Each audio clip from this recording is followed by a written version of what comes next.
If marriage isn't the problem, children might be. Not necessarily the children themselves, but the decision to have a child in a recession. Will the birth rate plummet as the economy retreats? It did in previous recessions, severe ones especially. Let me introduce an expert on the economics of fertility. Adrienne Ashley is the author of Every Single Girl's Guide to Her Future Husband's Last Divorce. Another extremely odd title for a book there, Ashley, but Adrienne, rather, thanks for being with us. We appreciate it. And now my first question is very simple. Do you think that the decision to have children is primarily a financial decision? Well, I think it's primarily an emotional decision, but people should think of the financial aspect of it. That's where I think that people are going to run into problems, because the #1 reason for divorce is financial stress.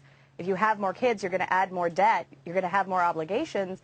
That could lead to trouble down the road. Are you forecasting a decline in the birth rate? Because, I mean, I'm not joking here. I mean, we are in a severe recession. The birth rate did fall off a cliff in the 1930s because of the Depression. Are you forecasting the same thing now? Yeah, but that was a 25%. No, that was a 25% unemployment rate. We're probably not going to top 15. So the difference is significant between the Great Depression and now. And the difference now, I think, is that people have relied on credit. We've seen all of these major upticks in the stock market. There's always been a lot of surplus. And you've got people who just don't really understand the idea of sacrifice. So I don't think there's going to be people sacrificing having children, even if they should. You know, I'm from Europe, and we've got a chronically low fertility rate in Europe, to the point where every single European country is below population replacement rate in terms of fertility.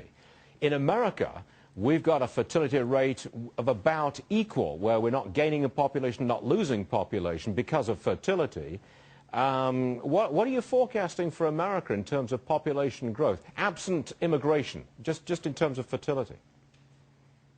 In terms of fertility, I mean, I think we're probably going to stay on par. Everybody's got that dream. They want a house and 2 kids and a dog, and I don't think they're going to give up that dream. But, you know, look, if you sit down and you make a financial calculation, can we afford to have children? The answer is always going to be no. It's always going to be no, well, because, you know, you look into the future. But the solution is to make more money. Well, yeah, but, I mean, if they need to make more money. That's the problem, is people are sitting there, they're looking at the stock market, and they're getting into this fear mode, and they're freezing, and they're going, well, somebody's going to save me, the government's going to save me, somebody's going to bail me out, eventually something will happen, and then I can do whatever I want to do. That's not the way you do it. You have to go out, find out what is your special talent, and go make more money. That's the only way that people are going to be able to have more kids and afford them. No, you've got to ignore money. No, you do. You really do. You've got to be an optimist. You've got to say, look, life is good. I'm going to procreate. This is a wonderful country. Get on with it. If you start making a calculation, you're dead. It's not going to work. But you have to plan. You have to be responsible, and you have to plan. You have to say, how am I going to afford this kid? Yes, you're going to have one. I say, great, be an optimist, have them. But make sure that you can figure out how you're going to afford orthodontics, how you're going to afford private school, because don't get me started on the school system. Yeah, but you will always say, there's a lot of things you have to pay for. Come on, you will always say, I can't afford it. How can I possibly afford an orthodontist bill of $1,000? You will say that. Every single time you will say that. And it's no good telling me that you should have a plan. And you'll go out, and you'll make the money, and you'll find it, and you'll get it done, because you're not going to let your kid go through life having crooked teeth. You're just not. I'm an Englishman. Let's not talk about teeth, okay? Okay, I'm sorry. But, I mean, my point is, yes, people are going to have kids regardless of the economy. And, you know, and in America, you know, if you're a man, you don't actually have a whole lot of say in the matter. So, you know, you could be having kids whether you want them or not.